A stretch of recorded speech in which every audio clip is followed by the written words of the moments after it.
साथियों, जब संविधान लिखा जा रहा था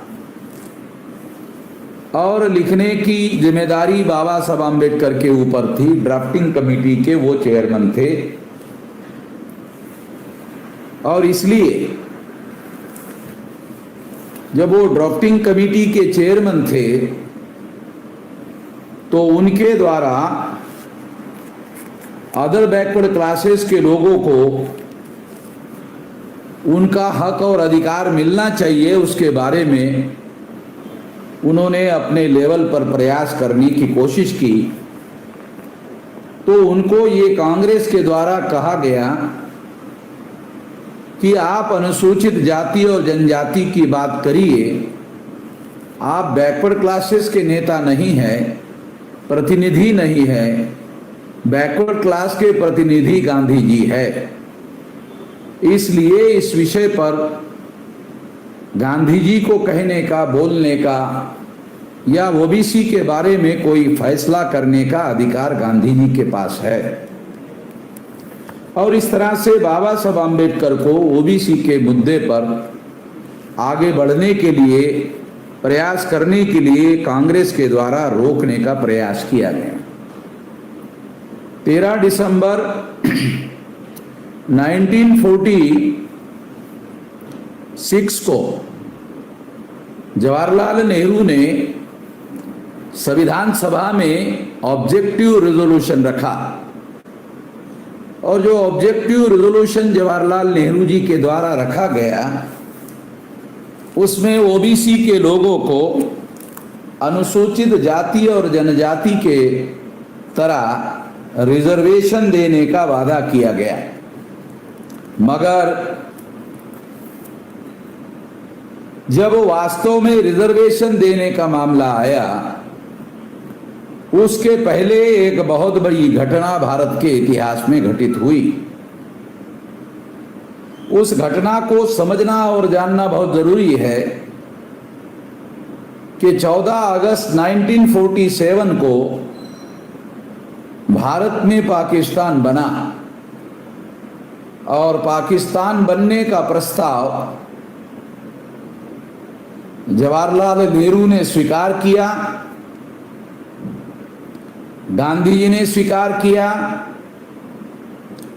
कांग्रेस महासमिति में इस रिजोल्यूशन को पास किया गया,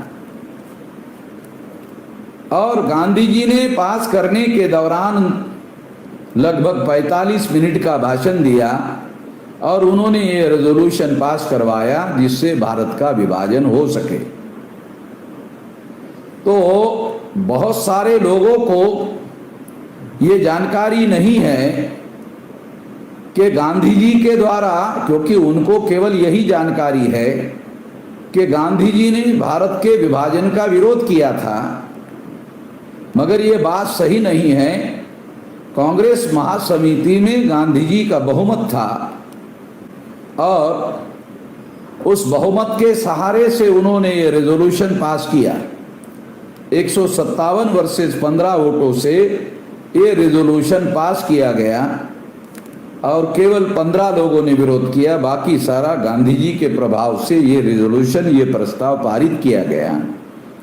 और पारित करने के बाद पाकिस्तान बनने का और भारत के टुकड़े होने का प्रस्ताव पारित होने के बाद पाकिस्तान बनने का रास्ता, भारत के विभाजन का रास्ता तय हो गया, और 14 अगस्त 47 को भारत का पाकिस्तान हुआ। भारत का विभाजन होकर पाकिस्तान बना।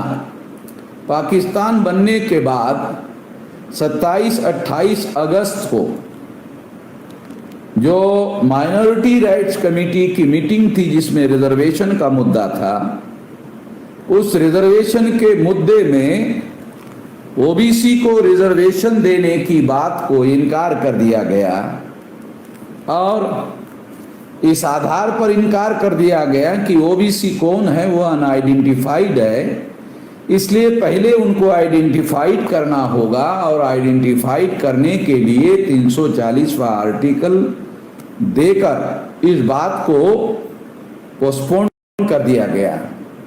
और भविष्य में जब कमीशन रिकमेंड करेगा उसके आधार पर भविष्य में ओबीसी को रिजर्वेशन दिया जाएगा नहीं दिया जाएगा, ये डिसाइड करने का काम कमीशन के ऊपर, उसके रिकमेंडेशन के ऊपर सौंप दिया गया।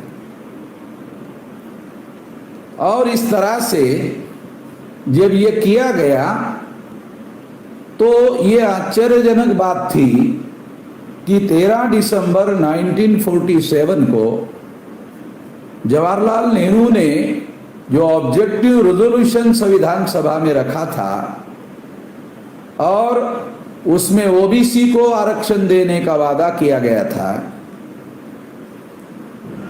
वो वादा करने के बाद फिर नेहरू ने और गांधी जी उस समय जीवित थे, दोनों ने मिलकर ओबीसी के साथ धोखाधड़ी किया और केवल मात्र 340वें आर्टिकल को सहमति दी और रिजर्वेशन देने से इनकार कर दिया। ऐसा उन्होंने क्यों किया होगा? ऑब्जेक्टिव रेजोल्यूशन में जो वादा गांधी नेहरू ने किया, वो वादा उन्होंने क्यों किया होगा? तत्कालीन परिस्थिति का अध्ययन करने के बाद हम इस नतीजे पर पहुंचते हैं, मुस्लिम लीग और संगठित मुसलमान उस समय डायरेक्ट एक्शन का कार्यक्रम उन्होंने घोषित किया था। तो गांधी और कांग्रेस ने, नेहरू ने ये सोचा कि गांधी बनिया है, बनिया यानी वैश्य है, बिहार के बनिया की तरह नहीं बल्कि वैश्य है, क्योंकि बिहार में जो जिसे बनिया कहा जाता है वो मोस्ट बैकवर्ड क्लासेस के लोग हैं। और वर्ण व्यवस्था में जो तीसरा वर्ण है वैश्य, वो एक अलग है। बिहार में जो बनिया है वो अलग है, वो मोस्ट बैकवर्ड है। और जो तीसरा वर्ण है वर्ण व्यवस्था में, गांधी जी तीसरे वर्ण के थे। और बनिया ये जो शब्द है ये एक प्रकार का गाली सूचक है और गाली देने वाला है। और इस बात को ध्यान में रखते हुए ये बात हमारे सामने आई कि उस समय गांधी जी के द्वारा और ये सोचा गया, नेहरू जी के द्वारा ये सोचा गया कि ब्राह्मण और वैश्य इस आंदोलन के नेता है और ब्राह्मण और वैश्य मिलकर मुस्लिम लीग और संगठित मुसलमानों का विरोध नहीं कर सकते, इसलिए इसका विरोध करने के लिए ओबीसी का कांग्रेस के साथ होना जरूरी है। और जब तक ओबीसी कांग्रेस के साथ नहीं रहेगा तब तक मुस्लिम लीग और संगठित मुसलमानों से मुकाबला नहीं किया जा सकता। जब गांधी जी और नेहरू जी ने ऐसा सोचा तब उन्होंने ओबीसी को अपने साथ में रखने के लिए ओबीसी को ऑब्जेक्टिव रेजोल्यूशन में कुछ देने का वादा किया ताकि ओबीसी को कांग्रेस के साथ रखा जा सके। और इसके लिए गांधी नेहरू ने 13 दिसंबर 1947 में, अभी गांधी जी जीवित थे उस समय, ऑब्जेक्टिव रेजोल्यूशन में ये प्रस्ताव जवाहरलाल नेहरू ने संविधान सभा के सामने रखा और उसमें ओबीसी को आरक्षण देने का, कॉन्स्टिट्यूशनल सेफगार्ड देने का वादा किया। तो इस तरह से ये जो कॉन्स्टिट्यूशनल सेफगार्ड थे ये देने का वादा किया और ये देने का वादा करने के बाद 27-28 अगस्त 1947 को ये वादा गांधी नेहरू ने अमल करने से इनकार कर दिया और केवल 340वां आर्टिकल को ही सहमति दी, जो बाबा साहब अम्बेडकर ने बनाया उसको सहमति दी केवल, और उससे उन लोगों को देने से इनकार कर दिया। तो ये कांग्रेस के द्वारा जो प्रस्ताव रखा गया था ऑब्जेक्टिव रेजोल्यूशन का, उसके साथ धोखाधड़ी थी। और ये धोखाधड़ी उन्होंने गांधी और नेहरू के द्वारा की गई। इसका मतलब ये है कि ओबीसी का मुस्लिम लीग और संगठित मुसलमानों के विरोध में ओबीसी को उन लोगों के साथ लड़ाने और भिड़ाने के लिए ओबीसी की कांग्रेस को जरूरत थी और इसलिए प्रस्ताव दिया गया।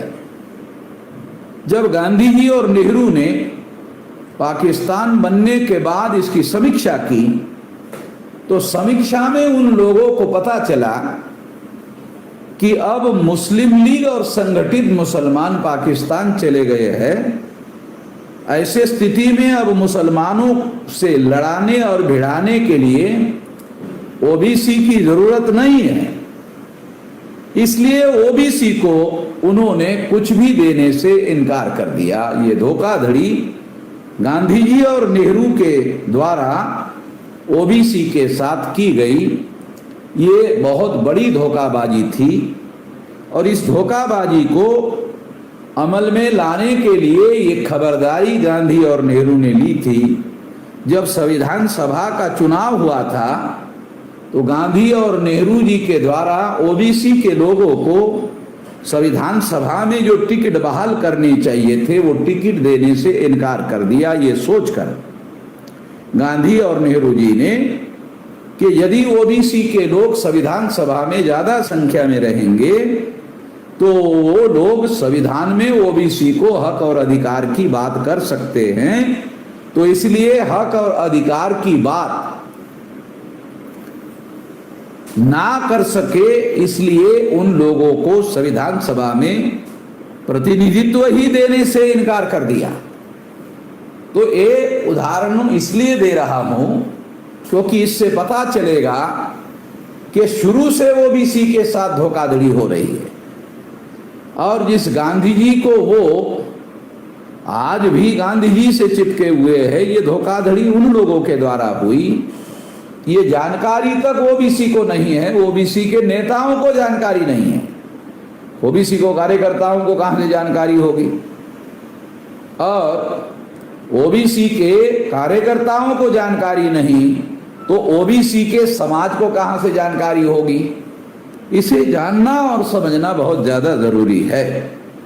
47 के बाद और एक बड़ी घटना घटित होती है कि जो जनगणना कमिश्नर था, यानी लोगों की गिनती करने वाला जो कमिश्नर था, सेंसस कमिश्नर था, जनगणना कमिश्नर था, उसने 48 में जवाहरलाल नेहरू के पास प्रस्ताव भेजा कि अंग्रेजों ने जाति आधारित गिनती का कानून बनाया है। जब तक ये कानून रहेगा तब तक जाति आधारित गिनती करनी होगी। तो अब अंग्रेज नहीं है, आप प्रधानमंत्री है, नेहरू जी को कहा। गांधी जी जीवित थे। अब क्या करना होगा आप डिसाइड करके हमें बताइए।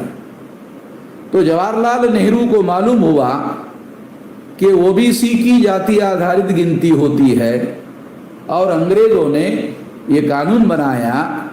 तो इस कानून को बदलने के लिए पंडित जवाहरलाल नेहरू ने कानून बनाया और जाति आधारित गिनती का कानून रद्द कर दिया। और इस तरह से 1951 में पंडित जवाहरलाल नेहरू ने ये जो जनगणना का मामला था, ये जनगणना का मामला 1951 में पंडित जवाहरलाल नेहरू ने जनगणना ओबीसी की जाति आधारित करने से इनकार कर दिया। वो प्रधानमंत्री थे। 61 में जवाहरलाल नेहरू ही प्रधानमंत्री थे, फिर उन्होंने इनकार कर दिया। 71 में इंदिरा गांधी प्रधानमंत्री थी, वो तो जवाहरलाल नेहरू की ही पुत्री थी, उन्होंने भी इनकार कर दिया। 77 में जब जनता पार्टी की सरकार बनी और ओबीसी का प्रतिनिधित्व संसद में ज्यादा बढ़ गया, उसके बाद ओबीसी का जो मामला था वो मामला संसद में उठने लगा, मगर मोरारजी देसाई भी गुजराती ब्राह्मण थे, उन्होंने इस जनगणना को करने से इनकार कर दिया। और जब ये सरकार गिर गई और दोबारा इंदिरा गांधी प्रधानमंत्री 81 में बनी, तो 81 में जब गिनती करने का समय आया तो फिर इंदिरा गांधी ने इनकार कर दिया। 91 में नरसिंह राव जो साउथ इंडिया का कारा ब्राह्मण प्रधानमंत्री हो गया, फिर उन्होंने इनकार कर दिया। 2001 में पंडित अटल बिहारी वाजपेयी देश के प्रधानमंत्री थे और उन्होंने इस गिनती को करने से इनकार कर दिया और इसको रोका। फिर उसके बाद 2011 में इस देश के प्रधानमंत्री मनमोहन सिंह सरदार प्रधानमंत्री बने। वो गुरुओं को मानने वाले सिख थे, गुरु के बंदे थे, तो लोगों ने सोचा शायद गुरुओं ने लोगों के साथ न्याय करने का काम किया तो ये गुरु का बंदा भी न्याय करेगा। मगर उसने ग्रुप ऑफ मिनिस्टर की कमेटी बनाई और उसका चेयरमैन प्रणब मुखर्जी बंगाली ब्राह्मण को बनाया। उसने भी ओबीसी के साथ जातीय आधारित गिनती के संबंध में धोखाधड़ी किया। 2011 तक ये लगातार ब्राह्मणों के द्वारा लगातार धोखाधड़ी करने का काम होता रहा। जब 26 जनवरी 1950 को संविधान लागू हुआ, लागू होने के बाद जब संविधान लागू हुआ, लागू होने के बाद बाबा साहब अम्बेडकर के द्वारा 340वें आर्टिकल पर वो कैबिनेट में मिनिस्टर होने की वजह से उन्होंने ये मुद्दा उठाया कि ओबीसी को आइडेंटिफाई करने के लिए 340 में जो प्रावधान किया गया है उसको आइडेंटिफाई करने के लिए कमीशन बनाया जाए। जब उन्होंने ये बातें उठाई, मगर जवाहरलाल नेहरू ने जब नहीं माना तो बाबा साहब अम्बेडकर ने अपने लॉ मिनिस्ट्री का इस्तीफा दे दिया। भारत के इतिहास में ओबीसी की जातीय ओबीसी के लोगों को आइडेंटिफाई करने के लिए कमीशन नियुक्त ना करने का जो मुद्दा है, वो कमीशन ना नियुक्त करने के मुद्दे पर बाबा साहब अम्बेडकर ने इस्तीफा दे दिया। आजाद भारत में ऐसा एक भी उदाहरण उपलब्ध नहीं है कि किसी बैकवर्ड क्लास के मिनिस्टर ने ओबीसी के मुद्दे पर इस्तीफा दिया हो और ओबीसी का प्रश्न समाधान करने के लिए त्याग किया हो। ऐसा कोई उदाहरण उपलब्ध नहीं है। मगर ये जानकारी गांधी जी ने ओबीसी के लोगों को संविधान में हक और अधिकार ना मिले, इसके लिए प्रयास किया, और बाबा साहब अम्बेडकर ने हक और अधिकार मिले इसके लिए प्रयास किया। ये फर्क ओबीसी के लोगों को सारे देश भर में जानकारी का होना, जानकारी बहुत ज़्यादा ज़रूरी है, और ये जानकारी इसीलिए मैं देने का प्रयास कर रहा हूँ। और दूसरी तरफ जवाहरलाल नेहरू ने 3.5% ब्राह्मणों को पहले लोकसभा में 60% लोकसभा की टिकटें दी और फिर 47% ब्राह्मण चुनवा कर लाए गए। और इस तरह से आज़ाद भारत में जो आज़ादी है और सत्ता की हिस्सेदारी है, उसमें केवल ब्राह्मणों का वर्चस्व हो, इसकी खबरदारी लेने का काम जवाहरलाल नेहरू ने किया, जिसको आधुनिक भारत का निर्माता और समाजवादी और सेकुलर और बच्चों का चाचा कहा जाता है। उन्होंने ये सारा का सारा धोखाधड़ी करने का काम किया है, ये बात दिखाई देती है। जब 26 जनवरी 1950 को संविधान लागू हुआ, चुनाव घोषित हुआ, तो बाबा साहब अम्बेडकर ने शेड्यूल कास्ट फेडरेशन के द्वारा ये अपना मैनिफेस्टो घोषित किया गया और उसमें ओबीसी ने अगर हमें साथ सहयोग दिया तो ओबीसी जो है अगर साथ सहयोग करेगा तो ओबीसी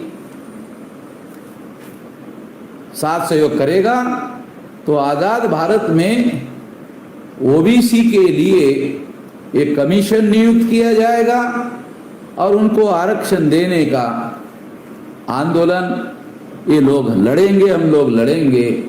ये जब वादा बाबा साहब अम्बेडकर ने शेड्यूल कास्ट फेडरेशन के द्वारा किया गया, तब बाबा साहब अम्बेडकर ने ये वादा करने की वजह से जवाहरलाल नेहरू को ऐसे लगा, अरे इससे तो ओबीसी का श्रेय बाबा साहब अम्बेडकर को मिल जाएगा, ये नहीं मिलना चाहिए।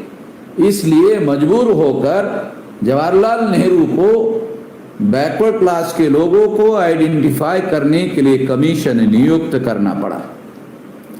जब ये कमीशन नियुक्त किया, ये इस्तीफा देने के बाद किया, इससे सिद्ध होता है कि बाबा साहब अम्बेडकर के त्याग बलिदान की वजह से ऐसा करना पड़ा और दबाव की वजह से करना पड़ा, और ये काम बाबा साहब अम्बेडकर के द्वारा किया जाने लगा, ये दिखाई देता है।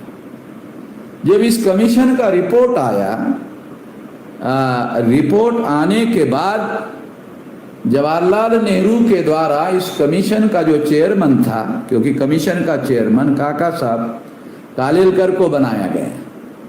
ये कालेलकर कोकणस्थ ब्राह्मण थे।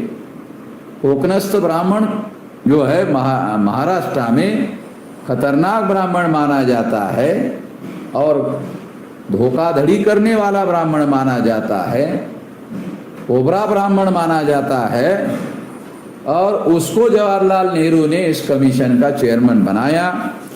कमीशन के रिकमेंडेशन में 2399 जातियों को ओबीसी के तौर पर आइडेंटिफाई किया गया, और जब ओबीसी को आइडेंटिफाई किया गया और उस पर साइन किया काका साहब कालेलकर ने, मगर जब ये रिपोर्ट की कॉपी जब डॉक्टर राजेंद्र प्रसाद को मिली तो डॉक्टर राजेंद्र प्रसाद ने एक सीक्रेट लेटर जवाहरलाल नेहरू को लिखा, और उस सीक्रेट लेटर में उन्होंने इसके विरोध में जवाहरलाल नेहरू को चेतावनी दी। ये लेटर मिलते ही जवाहरलाल नेहरू ने कालेलकर को पार्लियामेंट के सेंट्रल हॉल में बुलाकर उसको काफी डांटा फटकारा, और डांट फटकार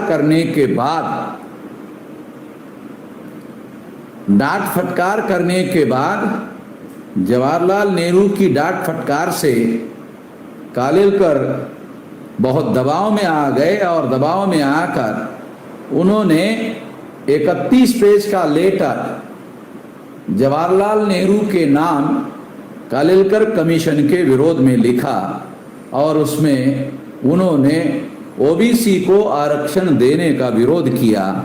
इसका सहारा लेकर जवाहरलाल नेहरू ने पार्लियामेंट में यह घोषित किया कि जिस कमीशन का चेयरमैन कमीशन के रिकमेंडेशन से सहमत ना हो, उस रिकमेंडेशन पर सरकार अमल नहीं करेगी, ऐसी घोषणा जवाहरलाल नेहरू ने की।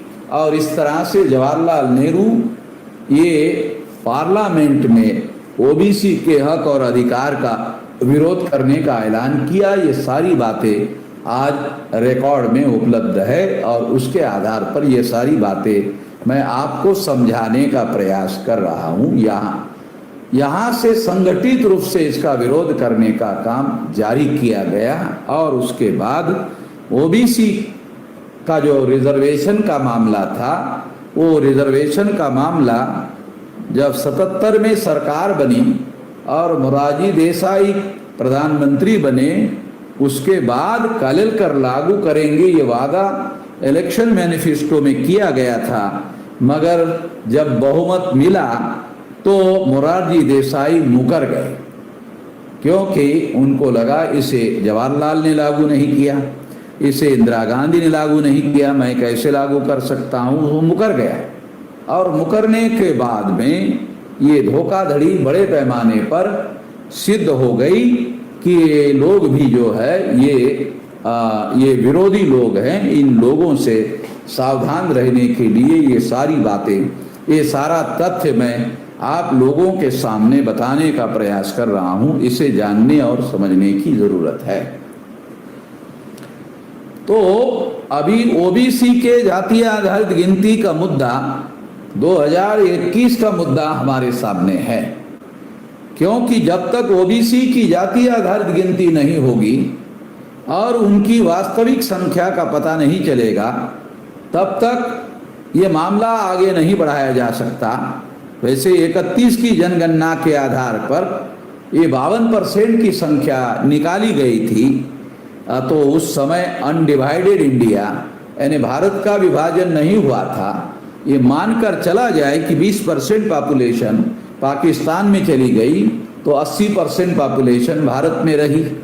तो 80%, 100% जब 31 में थी तो ओबीसी की संख्या 52% थी। जब संख्या 80% हो गई, जब 80% को खींचा जाए, क्योंकि परसेंटेज तो 100 के हिसाब से निकालना पड़ता है, तो 80 को 100 बनाना पड़ेगा, तो खींचना पड़ेगा। तो जो 52 की संख्या है वो भी ऊपर खींची जाएगी, वो भी ऊपर खींची जाएगी और 20% तक खींची जा सकती है। अगर 20% नहीं तो कम से कम 10% खींची जा सकती है 50% के आधार पर।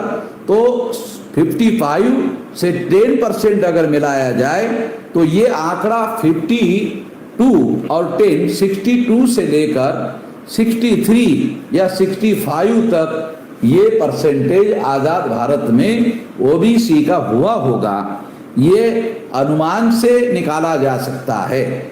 और इसीलिए अगर गिनती होती है तो गिनती होने की वजह से क्या होगा, गिनती होने की वजह से ये निश्चित रूप से संख्या बड़ी हुई, 52 के बजाय ये 63, 64, 65 के लगभग हो सकती है, ऐसे कहा जा सकता है, ये अनुमान निकाला जा सकता है। उसके हिसाब से ये बातें रिप्रेजेंटेशन की बातें आगे बढ़ाई जा सकती है, बढ़ाना होगा। ये आशंका उन लोगों को लगती है कि अगर ज़्यादा संख्या दिखाई दी तो इससे उन लोगों को ज़्यादा अधिकार देना पड़ेगा, ऐसा उनको लगता है। मगर ये बात समझने की और जानने की ज़रूरत है, और इसकी वजह से ये बात बहुत अहम है, और इसीलिए ये बात मैं आप लोगों को बता रहा हूँ। और जब मोरारजी देसाई ने इनकार किया तो उन्होंने एक तरीका अपनाया कि कालेलकर की बजाय टालने के लिए उसने एक नया कमीशन बनाया, मंडल कमीशन। और इस मंडल कमीशन का रिपोर्ट 81 में आया। 81 में आया तो कांग्रेस ने इसको अविरोध करने के लिए खालिस्तान वर्सेस हिंदुस्तान का मामला खड़ा कर दिया, और आरएसएस और बीजेपी के लोगों ने राम मंदिर का मामला खड़ा कर दिया। असल में राम मंदिर का मामला खड़ा करने के पीछे जो कारण था, उस कारण को भी समझना बहुत जरूरी है, और इसलिए मैं वो बातें भी थोड़ा बताना चाहता हूं। ब्राह्मण पहले ओबीसी के लोगों को एससी एसटी के रिजर्वेशन के विरोध में भड़काते थे और कहते थे कि ओबीसी के बच्चों को आरक्षण नहीं मिलता, उसकी वजह एससी एसटी के लोगों का आरक्षण है, इसकी वजह से उनको रिजर्वेशन नहीं मिलता है। तो जब 81 में मंडल का रिपोर्ट आया तो मंडल के रिपोर्ट में यह पता चला कि शेड्यूल कास्ट और शेड्यूल ट्राइब का दोनों के मिलकर रिजर्वेशन 22.5% होता है, और ये रिजर्वेशन केवल 13% अमल में लाया गया है। तो और भी 9.5% इन लोगों को अगर दिया गया तो भी वो ओबीसी के लोगों पर अतिक्रमण करने का सवाल नहीं बनता है, क्योंकि उनको केवल 22.5 में से 13% मिला। अगर 9.5% और भी बचा हुआ है, जब ये आंकड़े मंडल कमीशन में सामने आए तब ब्राह्मणों को ऐसे लगा कि ये आंकड़े तो ओबीसी को मालूम हो गए हैं। अब हम ये नहीं बता सकते कि एससी एसटी की वजह से ओबीसी के लोगों को रिजर्वेशन नहीं मिल रहा है, बल्कि 71% ब्यूरोक्रेसी में ब्राह्मण और तत्सम ऊंचे जाति के लोगों का भरना था। ब्राह्मण और तत्सम ऊंचे जाति के लोगों का जो भरना था, वो भरना 71% था। इसका मतलब है कि ओबीसी को केवल 3% मिला था मंडल कमीशन में। तो उन्होंने देखा कि ये जो अतिक्रमण हुआ, ये तो ब्राह्मण और तत्सम ऊंचे जाति के लोगों ने किया। ये उन लोगों को मालूम हो गया। जब उनको ये मालूम हो गया तो ब्राह्मणों को भी मालूम हो गया कि अब ओबीसी के लोगों को गधा नहीं बनाया जा सकता, बेवकूफ नहीं बनाया जा सकता है, बुड़बक नहीं बनाया जा सकता, और एससी एसटी के विरोध में भड़काया नहीं जा सकता।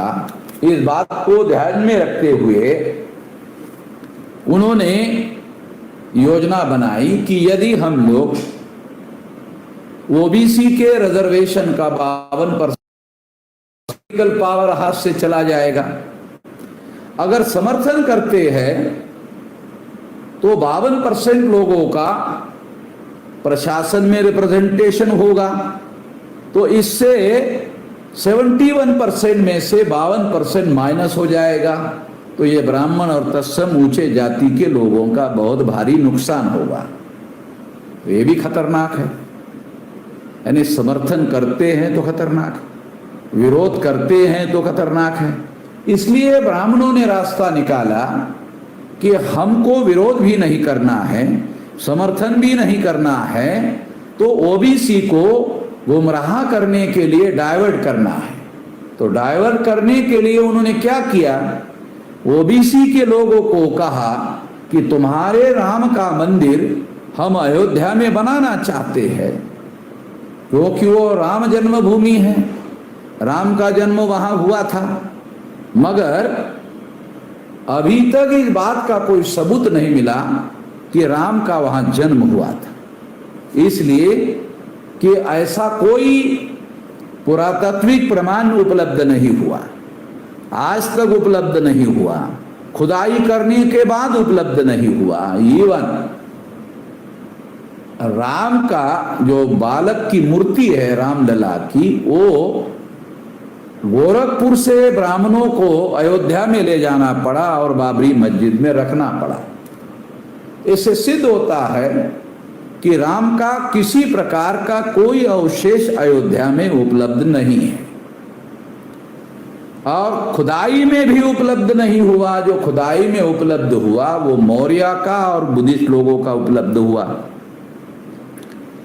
और 21 मई को जो खुदाई में चीजें मिली, आमलक वगैरह, तो आमलक तो बुद्धिस्ट विहारों में और मंदिरों में लगा करता था, तो वो आमलक भी इस बात का सबूत है कि उनका कोई सबूत नहीं मिला। ये सारी बातों को ध्यान में रखते हुए ये बातें दिखाई देती है, और ये दिखाई देने वाली जो बातें हैं, ये बातें हमें समझने की जरूरत है।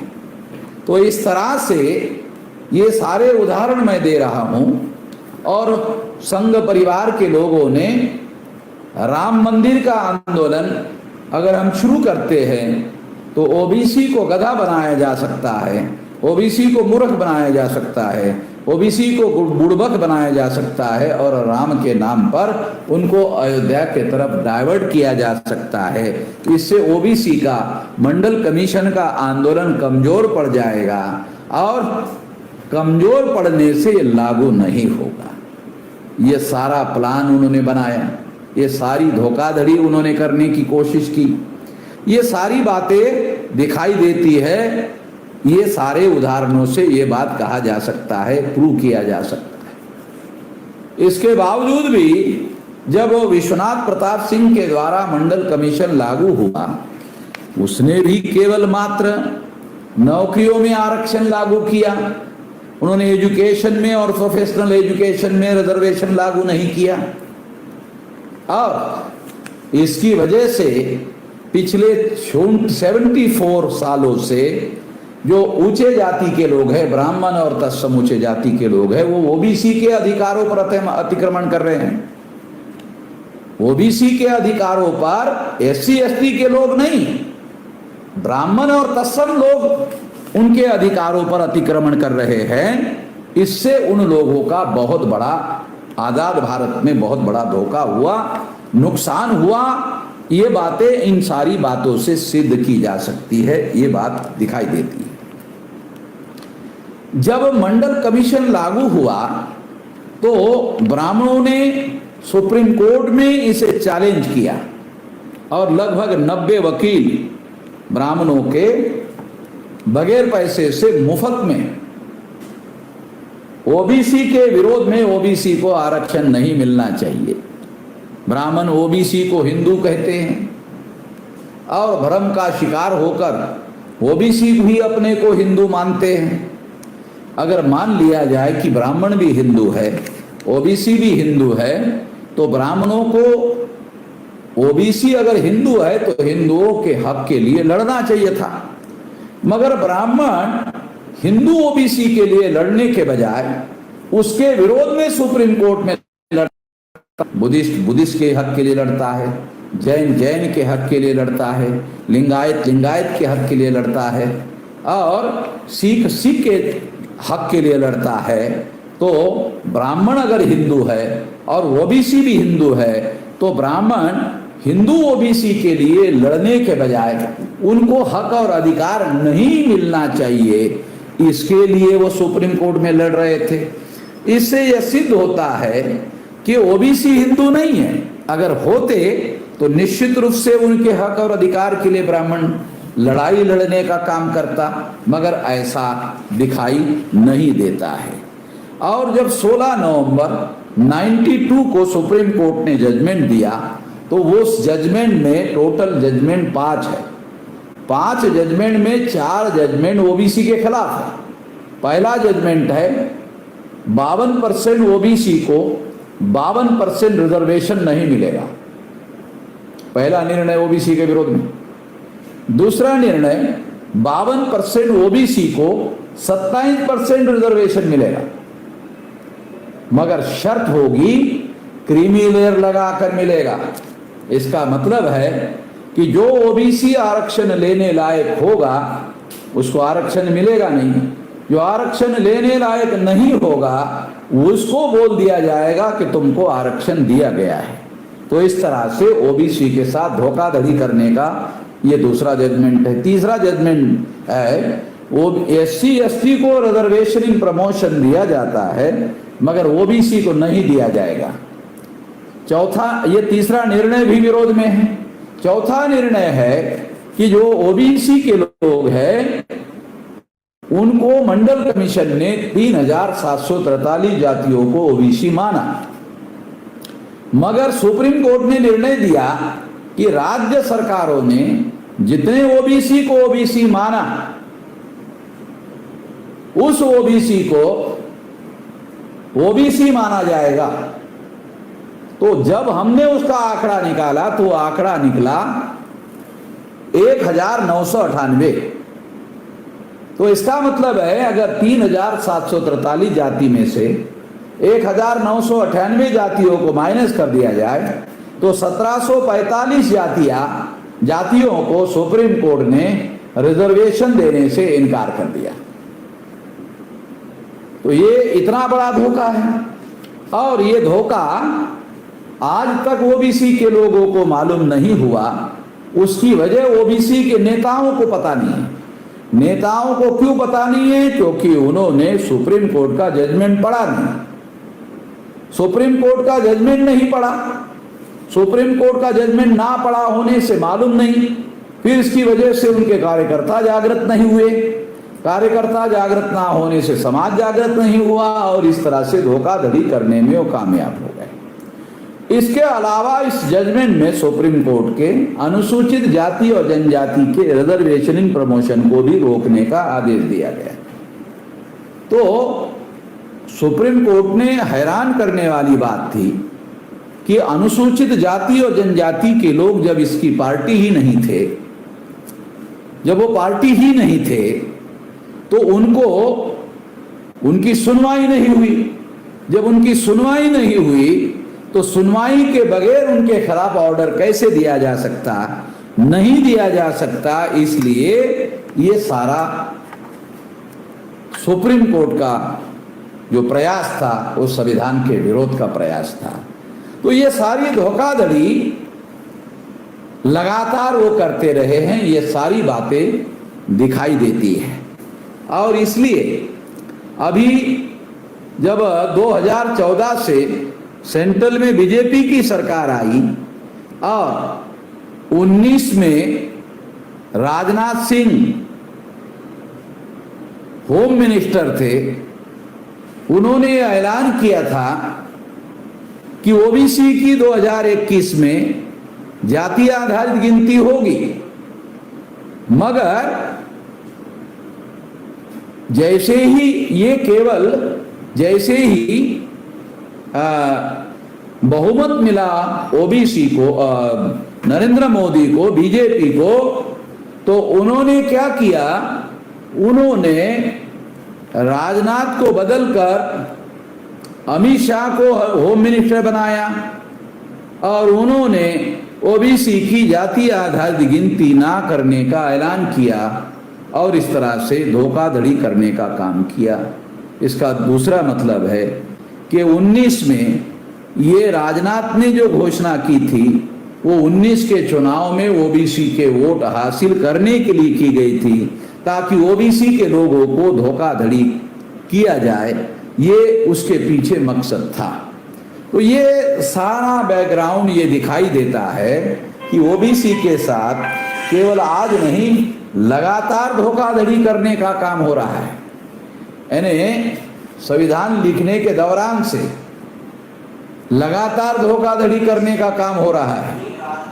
और इसलिए इस बात से हम लोगों को सावधान होना चाहिए, या ओबीसी के लोगों को सावधान करने की जरूरत है